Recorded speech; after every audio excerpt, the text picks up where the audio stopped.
Okay, Bismillahir Rahmanir Rahim. Nahmaduhu wa nusalli wa nusallim ala rasulihil kareem amma ba'd. Assalamu alaikum wa rahmatullahi wa barakatuh.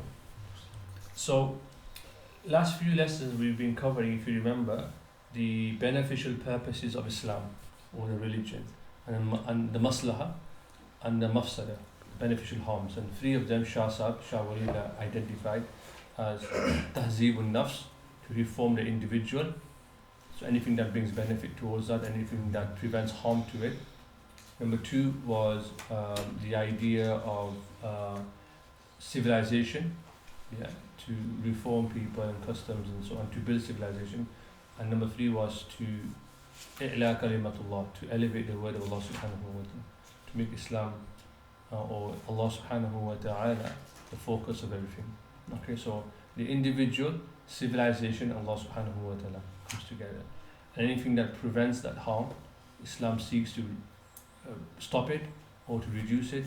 Anything that allows it to happen, Islam seeks to, or Allah subhanahu wa ta'ala, through the religion, seeks to achieve it.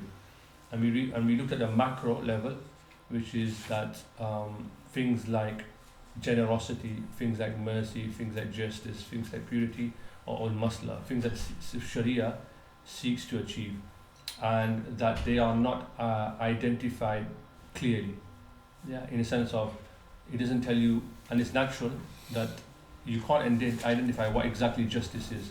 So the Sharia then does, the second layer is the fiqh, which tells you, okay, if you want to implement justice, this is what you need. You need hudud, you need laws. So the laws about hudud, hudud punishments, right? They are one of the ideas. The maslaha is what? To allow civilization to flourish, to prevent harm, to prevent zulm taking place. So وَلَكُمْ فِي الْقِصَاصِ حَيَاتٌ.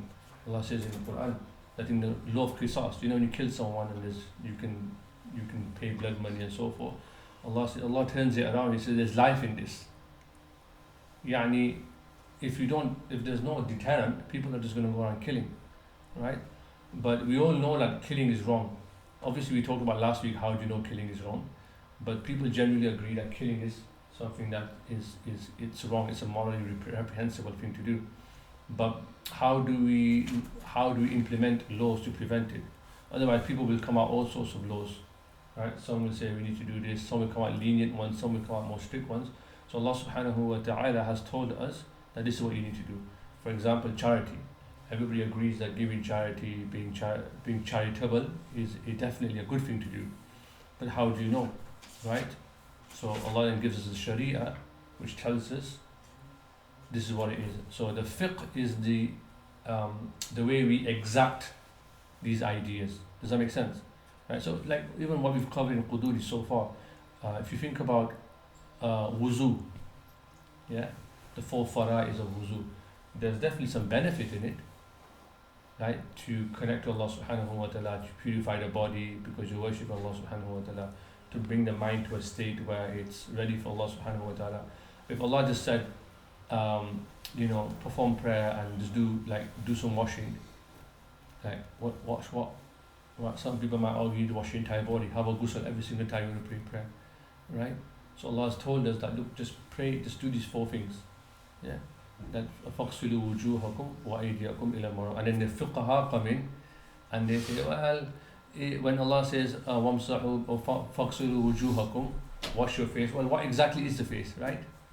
Because the fuqaha need to know, we need to remember we were having these debates about what's the face, is this the face, is that the face, is that included in the face? They want to, because they need to exact it. Or وُجُوهَكُمْ وَأَيْدِيَكُمْ, when it says the arm, remember Imam Zufar conversation we had, that is the elbow included or not. وَامْسَحُوا بِرُؤُوسِكُمْ, when you do masa of the head. What بِرُؤُوسِكُمْ, part of the head, what part?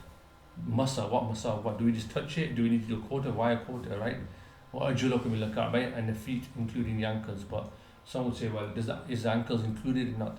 So the fuqaha always trying to exact things, and you see this amongst the jurists, and they need to get things very, very, very clear and exact. So Allah subhanahu wa ta'ala has aided us in telling us that zakat, for example, is 2.5%. One of the ways you become humble is to perform salah. Does that make sense? One of the sifat of salah is what? To humble yourself, but also to remember Allah subhanahu wa ta'ala. Inna salata tanha al fahsha'i wal munkar. So Allah is telling you here what? That one of the objectives, maslaha of salah is what? To prevent you from immorality. Right? If you perform salah properly with all its prerequisites, with all its deep understanding, that if a person prays salah and is connected to Allah subhanahu wa ta'ala, then there's no way a person would do these things.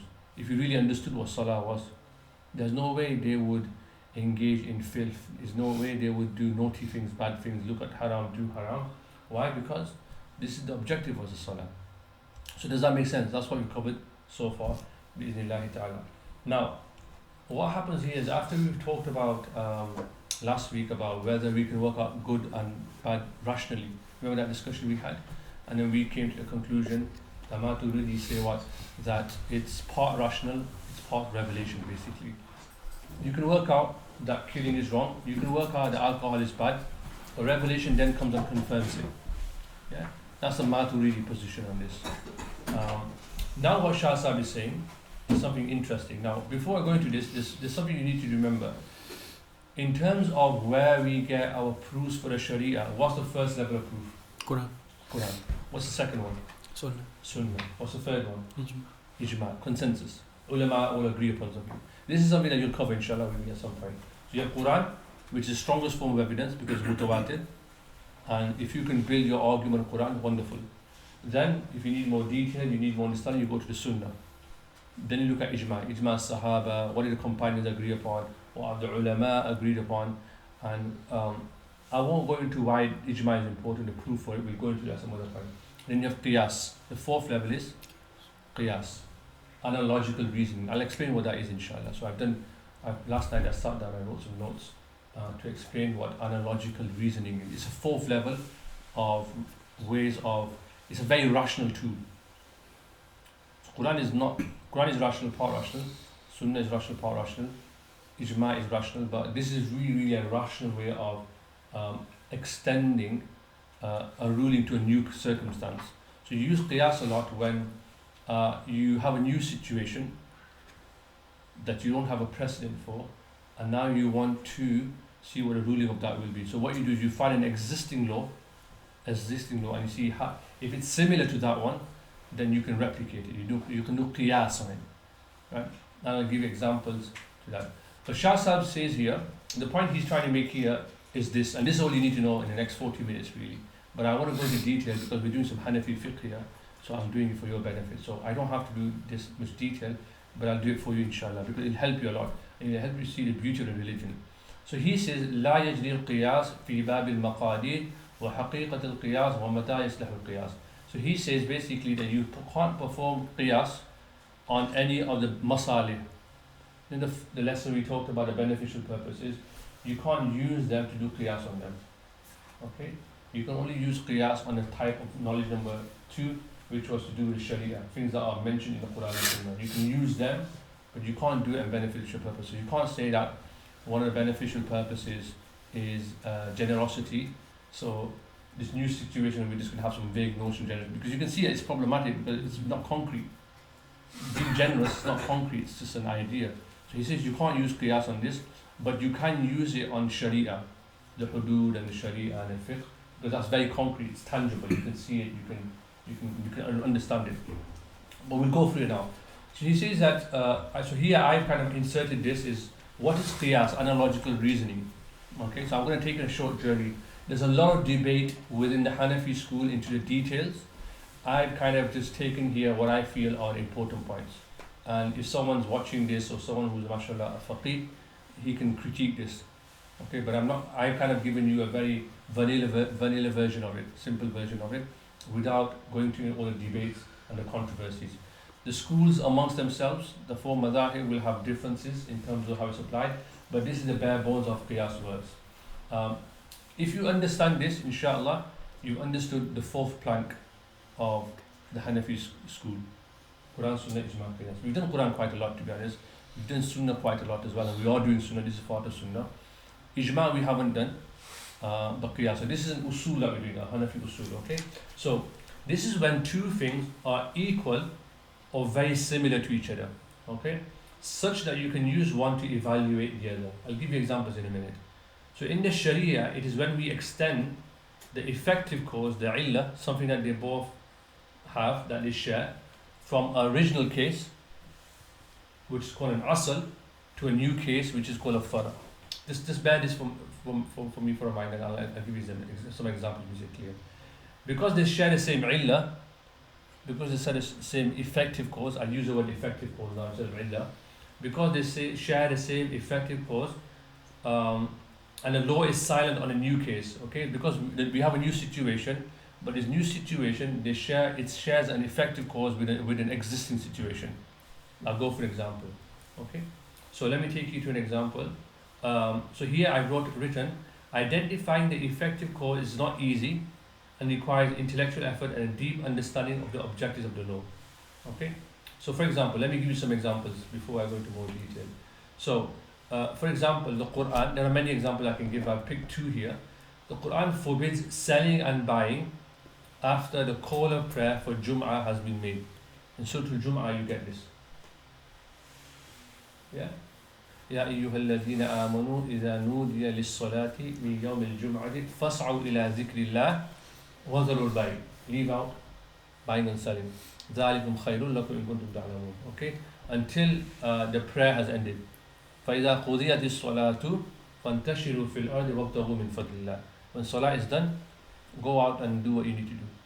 Yeah? So when the time of prayer comes for Jum'ah, leave out buying and selling. Don't do buying and selling. So here we have an original case in the Quran, and you might have a new situation where there are other forms of transactions taking place. So the question is, does this apply here? So say you're buying and selling, you're doing some other modes of financial transaction. This is a very simple example. And Azan has been called for Jum'ah prayer. It's a new situation, novel situation. So can you use this original example, the asl, in the new situation, which is the far? Yeah, does that make sense? The Quran says you can't buy and sell. Now you're doing some sort of other financial transaction. I don't know what it might be. It might be some sort of financial transaction. Can you use that and say, well, you got to stop Azan taking place. Stop what you're doing. Go get to the masjid. So you have the asl, which is what the Quran says. And so what you do is you find the illah, what's common between them two. So because the effective cause is diversion from prayer, so we've identified, the ulama have identified, this is an intellectual effort because the Quran doesn't actually tell us that it's diverting you from prayer. But if you think about the Quran verse, go back to the Quran verse, Ya ayyuhal ladhina amanu idha nudiya lis-salah. When the call to prayer is made, min yawm al-jum'ah, on the day of Jum'ah, fas'aw ila zikrillah. So you ask yourself, why did Allah subhanahu wa ta'ala tell us to make our way to the masjid? Because the fuqaha have said, and they've understood that it's because the effective cause of this is because you are distracted from the masjid. You're too busy making money. So stop what you're doing, get to the masjid. So because it's a diversion from prayer and it's found in a new case, because what's happening? It's a similar case, isn't it? But it's found in a new case, you can say, well, even in this financial transaction, I don't know, you might be working in the city and doing something different. The call to prayer has been made, it's similar, the effective cause is the same, therefore it applies to any type of financial transaction. That's one example. It's not as concrete as the one I'm going to give you now. Okay, the second one is much more clear. But that's one example that you get from the Quran. The second example I want to show you is Allah subhanahu wa ta'ala forbids wine drinking. I've given you a reference in the Quran there. Now, the question is, nowadays people take drugs. They shouldn't do, but say these drugs that are haram. No, we don't know if they're haram yet for argument's sake. People taking all these drugs, irrespective of the fact whether they're legal at the moment, in terms of the law of the land, can people take cocaine or weed or whatever, right? So what we do is we don't have a precedent for this in the Quran and Sunnah as such, right? So we just remind the Quran and Sunnah. We try and find an example that's similar. Does that make sense? This is how it works. This is how essentially it works. Right? This is how you find answers to new issues. Right? You use a tradition.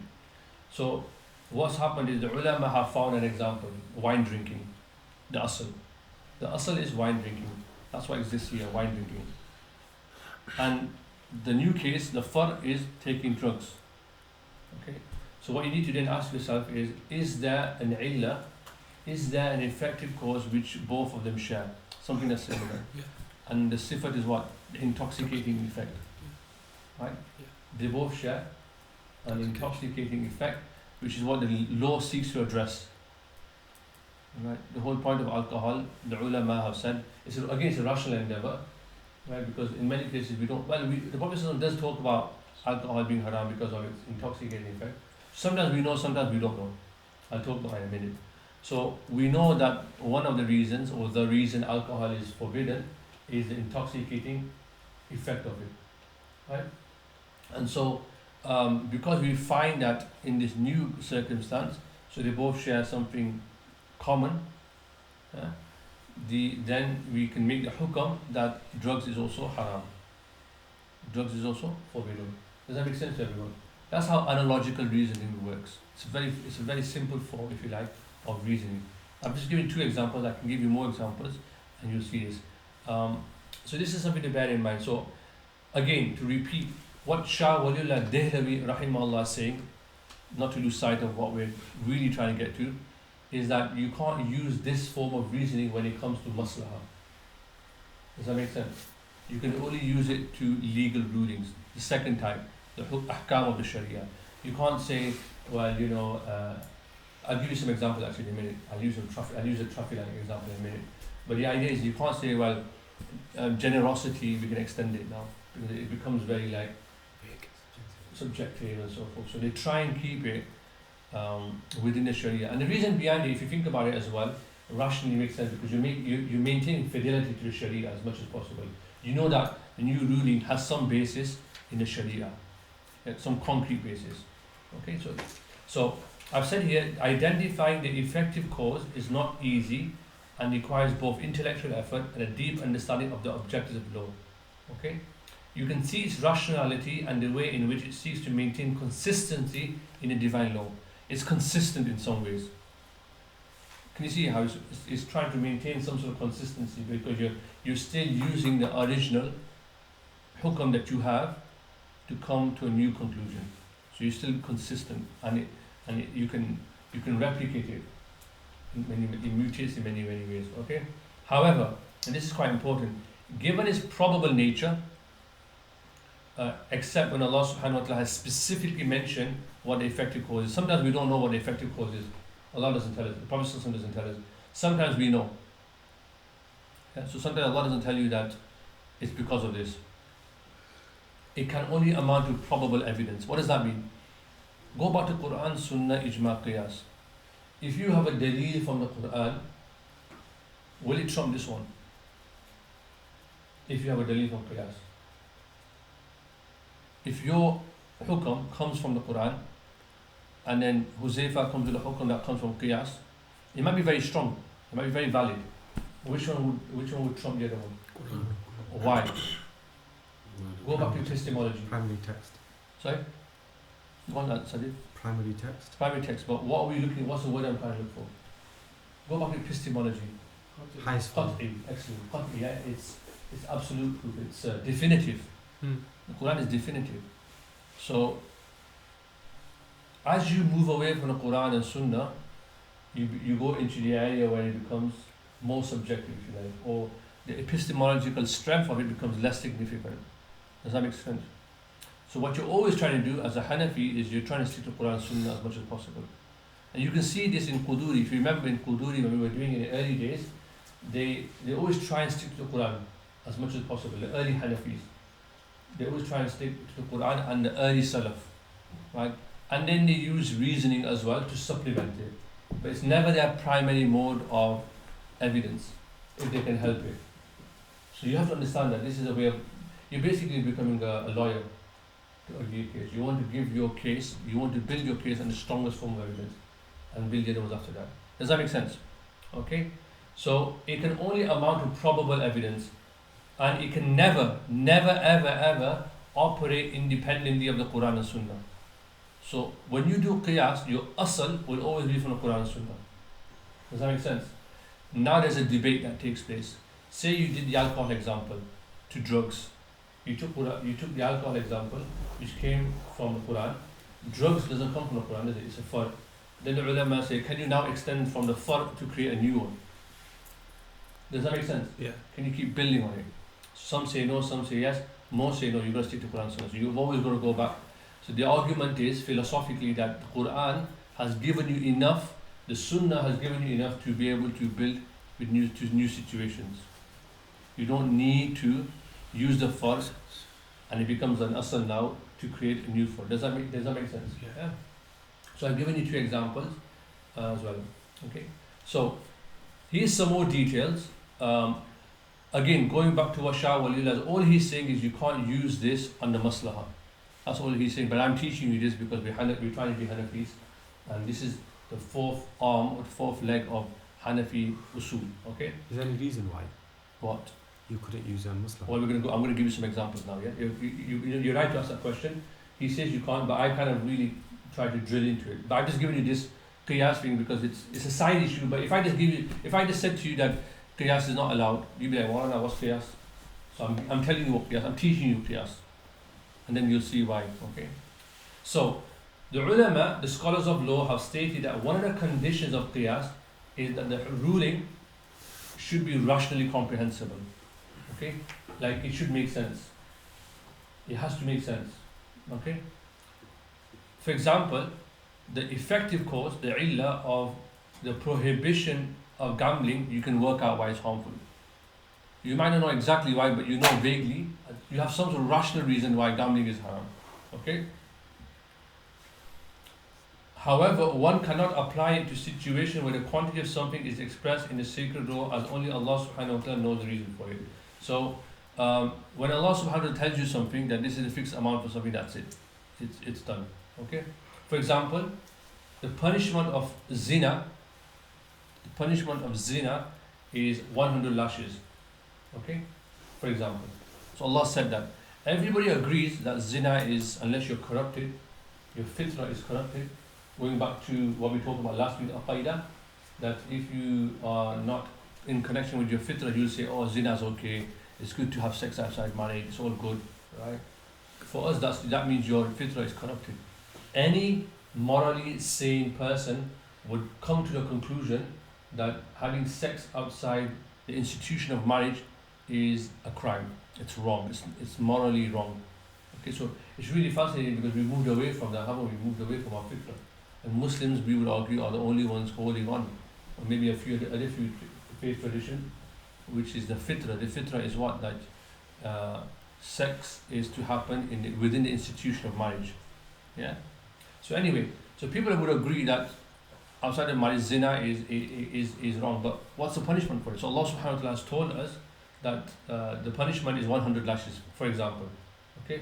Or when you do qadhaf, when you make a false accusation against somebody, when you accuse somebody of something and you turn out that you are less than scrupulous in the accusation, then there's 80 lashes. Okay? So Allah has made this fixed for us. Or for example, prayer. Allah has made it for us that there are 5 times prayer daily. Why not 5? Why not 2? Why not 3? Allah has made that maslaha fixed for us. He's made it into a sharia, into a law for us. Okay? So we don't know why these numbers are fixed. So we can't use analogical reasoning on these rulings. Does that make sense?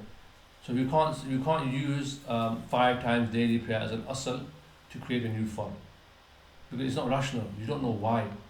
But with gambling, you know why. With alcohol, you know why. About Jum'ah, the example of Jum'ah, why we gotta stop doing business when the call to prayer is made for Jum'ah, we know why. Right? We know that it's a distraction. But when it's certain things that you don't know why it is, in other words, if you can't work out why it is that, because Allah has just made it that, then you can't extend it to other new circumstances. Okay? Likewise, it is not applied to the case of beneficial purpose or hardship. So this is the point, that you can't use Qiyās for the maslaha.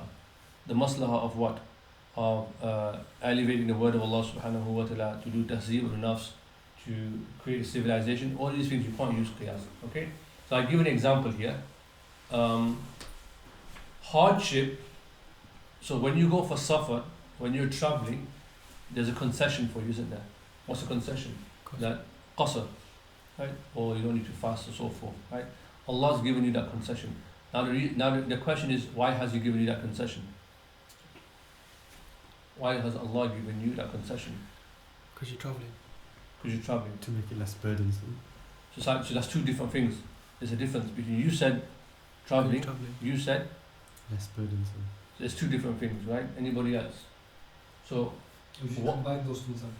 Traveling is and burdensome in itself. Yeah. intrinsically, so Therefore, okay, fine. So we've got two basically, or we can combine two. One of them is that the traveling itself, bi'aynihi, or it's the hardship. Like it's hard, you're going to be tired, you're going to be exhausted, so pray a bit less. Okay? So for example, hardship is not used for the traveller being allowed dispensation in prayer and fasting. I'll tell you why.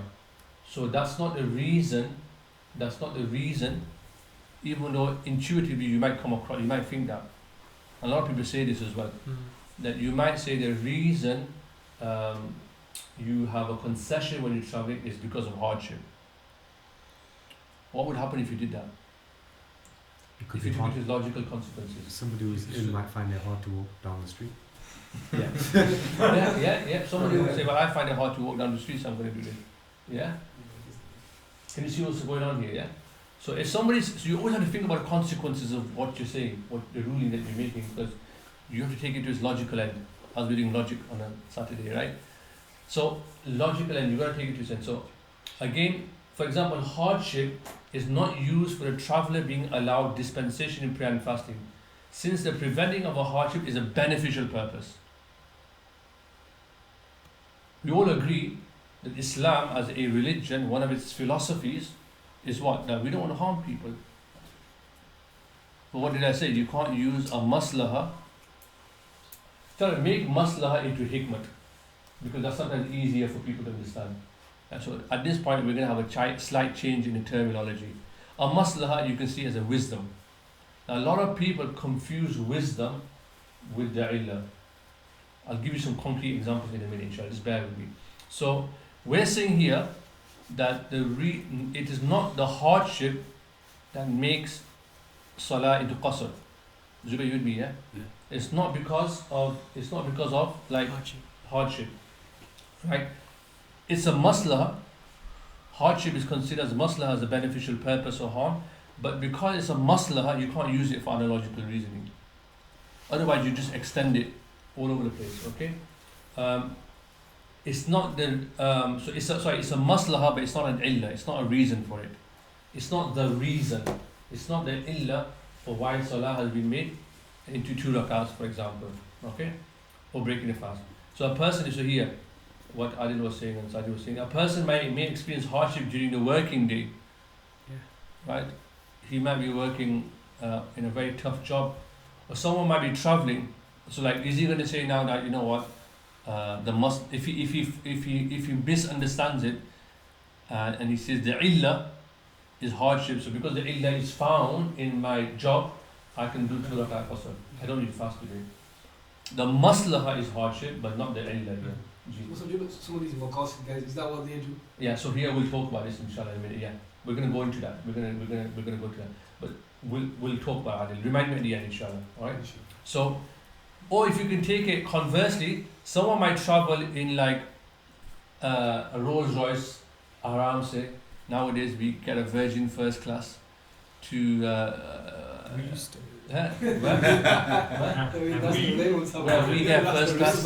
We wouldn't know. You get first class to, I don't know, Dubai or wherever people go, right? So that person can say, you know what, there's no hardship for me, so I can pray 4 rakat now. Yeah. That's wrong. You've got that. Yeah, so people say that. That's because of something I'm going to teach you today, inshallah. So he might say, you know what, because he says there's no hardship. That's a maslaha. That's a wisdom. He has conflated wisdom with the effective cause. Because the effective cause for us is what? Traveling. Yeah. Does that make sense? Mm. Soon as you're traveling, now we're not going to get into the debate right now. We'll cover it inshallah al-Quduri. At what point does a person become a musafir? Some ulama say as soon as you just, whatever's like urfan understood as a musafir. Like if you just say to someone, I'm going on a safar, some ulama even take it to that. They say forget all the mileage and stuff. As soon as you say like you're traveling, for all intents and purposes, you're a musafir. Some people like you're 48 miles or whatever, right? But we'll go into that when time comes. But the point I'm trying to make here, Well, but so in the traveling thing, the law is that the law is that you shorten the prayer as a traveler, right?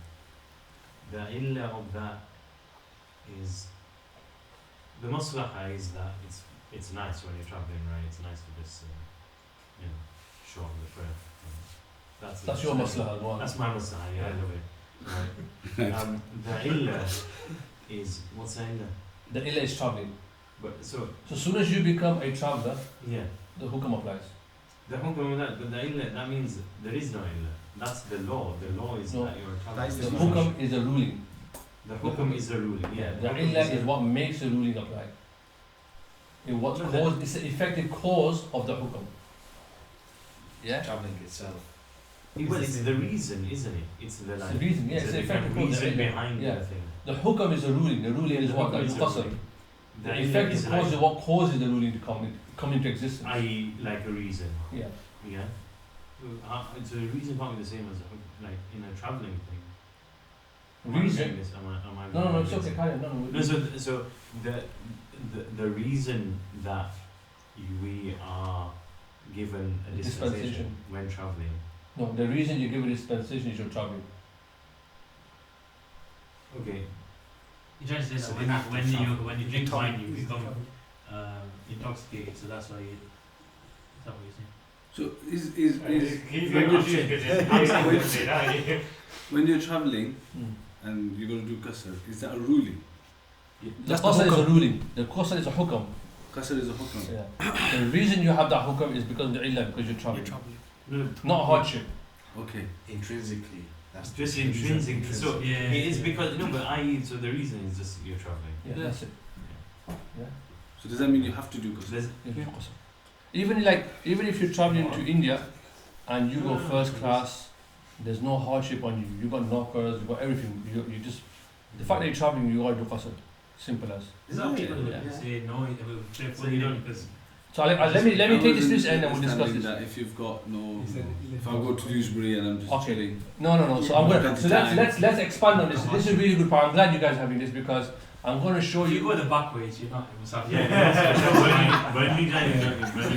listen. So let's build on this. Let's build on this for you. Let's take this. Let me take this further, and inshallah it'll become clear for you. Okay. But the reason for qasr is traveling. The wisdom is hardship. But we never use wisdom for qiyās. We always use the illah because it's rational. Okay? So why have I put in the footnotes? Okay, so one should therefore be judicious as to not confuse a reason, the illah, with the wisdom and with the beneficial purposes. People get these two confused. Yeah? So they say the reason you can do qasr is because it's hard work traveling. The moment you say that, Zubair is going to get into a first class flight. Which example were you giving? Traveling. If he's like traveling around, so there's no haraj, he's just like, then he's going to say, well, I'm just going to pay 4 rakats. That's the wisdom. The effective cause is you're traveling. The fact that he's traveling, no matter what kind of state he's traveling in, the fact that he's traveling, that's the effective cause that we've identified. The moment he's a musafir, he's doing qasr. Yes, the beneficial purpose is that the maslaha and the ḥikmah is that he'll get tired and then the rest of it. But we don't consider that when we do qiyās. Does that make sense? The hukam takes priority. The hukam Everything takes goes back to the The hukam. hukam is back based on the illah, not on the wisdom. The hukam. I think you should answer his question. Sorry, go on, He's Zubair. really concerned. No, so you have to do qasr. yes, it's from the Quran. It's from the Quran. What is it? فَقْصُرُوا مِنَ الصَّلَاةِ. Yes. The same with fasting. Allah's given you dispensation. Yes. No. No. What's the same with fasting? As in if you're traveling, Yeah, you don't have to fast. Fasting's got a different imperative to it. That's why. You don't have to. No. but if you can, Yeah. You can, yeah. The fasting is slightly different because we'll go into that one. But salah, it's clear. Okay. Across the school? I don't know across the school. Not in the Shafi'i. Maybe other schools have different reasons. We'll have to look into If that. you read It's okay, Zubair. It's okay. Okay, so Allah forgive you. So, we'll pray for you. So, but we made you Hanafi now, so we're okay now. You've seen it right way. So how anyway, how have you not been shortening when you've been traveling? No, I have. Alright, I okay. always have. But my Alright. dad always used to say to time, I don't know. like yes, that's a fair way of reasoning, isn't it? Did he get you to pray your sunnahs as well? No, because When you're traveling, so you got time Yeah. rest and prayer. But this will help you, inshallah. Okay, the fasting one is slightly different. We won't go into it because we digress. You need to look at hadith and so forth. But the salah one, yeah, it's I'm that. not going home and saying that you're wrong. So are we clear? Are we clear at this point between a wisdom and a reason? Yeah. Yeah. A wisdom is a beneficial purpose. Okay. You can't use that to apply the hukam. Yeah. It's the effective reasoning that you use to apply the hukam. That's what makes the hukam apply. What you were saying is there's no actual illah for this. The illah is traveling. Yeah. Oh well, I was kind of like, what's the illah of the traveling? It's because people they conflate an illah with a beneficial purpose. I'll give you some more examples in a minute, Yeah. okay? So, to give a straightforward example, here. The reason for prohibition of going through a red light is a red light itself, Yeah. right? Someone might say, the 4-lane ends here. Why do we have red lights there? And people say, oh, it's for safety and to keep things under control. Is that illah or is that wisdom? Muslim. Maslah. To prevent harm and so forth. A lot of people will say this. What will they say to you? What's the reason for this? And they'll be like, but they conflate a reason with the beneficial purpose. Can you see? It's a very nuanced difference, but it's actually quite important in the Sharia. Because if you don't get this right, you're going to start applying hukum, ahkam. Right? So what will happen? Dr. Zubair on his way home today will say, I think the reason for the red light is to prevent harm and benefit. But when I go through red light, it's nice and quiet. Nobody's going to be there. So I'll go through it anyway. So going back to the travelling one, how did they determine it was the travel itself? Because of the negative consequences of saying anything else. No, because the Quran just Quran said it. Quran says it. The Quran just tells you that stories. Because they want to stick to the Quran. Why come out with an illah when you have one in the Quran? It's the strongest, because then you can just defend it. The Quran says it. It goes back to this epistemology of argumentation. So can you see? So in a traffic light example, what's the illah? Red light. Red light. Simple as. As soon as you see a red light, you stop. That's the ahkam of Allah. That's the hukam of the law of the land, right? So the reason for prohibition of going through a red light is the red light itself. The beneficial purpose is to prevent an accident, for example. So if you went through a red light and no harm was caused, you still broken the law. Yeah. You still broken the law of the land. Whether you get caught or not, that's a different matter. But the reason is the red light itself. The benefit is that the traffic light is there to keep order and X, Y, Z. Does that make sense? Right. Because then if you start saying that the benefit, the reason for the red light is maslaha of not causing harm to anyone, well, I've fulfilled the maslaha. I'm going for red light, but I'm not causing harm to anyone. Can you see? Yeah. So this is the difference between an illah. You'll see this inshallah when we go for Quduri again. Remember this, because you'll say to Maulana, guarantee somebody will say they'll confuse an illah with a maslaha, right? Even I might do it on purpose to see if you guys are paying attention. But does that make it clear? Okay. So recall a pleasure and the pleasure of Allah subhanahu wa ta'ala is connected. Now this is what I want to bring it all together. The pleasure, the ghadab and the pleasure of Allah subhanahu wa ta'ala is connected to the beneficial purpose of harm. Okay. So for example, by general reading of the law, one gauges that Allah subhanahu wa ta'ala wants to show mercy. That's a beneficial purpose. That's a maslaha, that's a wisdom. Okay. However, as for that which God has specified for us on an individual level, His pleasure or displeasure is connected to performance or the abstinence of that act. Okay? So when Allah tells you to do something, His pleasure is connected to that. Okay? Because He's told you now. Like for example, the red light example. The red light is the reason you do it. You stop there. Okay? So for example, if someone failed in performing a compulsory prayer, so I'm using some really crude examples here, yeah, to show. If someone didn't pray namaz or salah, and inside they said, you know what, I'm going to remember Allah anyway in some other form of worship, yeah, they will still be sinful. Absolutely. Does that make sense? Yeah. Because what's he done? Or what's she done? He's ignored the hukam. They've ignored the hukam. They've used the maslaha and said, well, the beneficial purpose is to remember God. I'm going to sit in a temple somewhere and remember God. It's all good. I'm not going to pray. Yeah. Forget the hukam. Yeah. Does that make sense to you? Yeah. The hukam is there. It's something that Allah has given to you. Okay? Or to, because people do this, right? Be a good Muslim. Like, to be a good Muslim, Yeah, I I'm a don't need good to pray. person. I can just, you know, I don't harm anyone. I don't.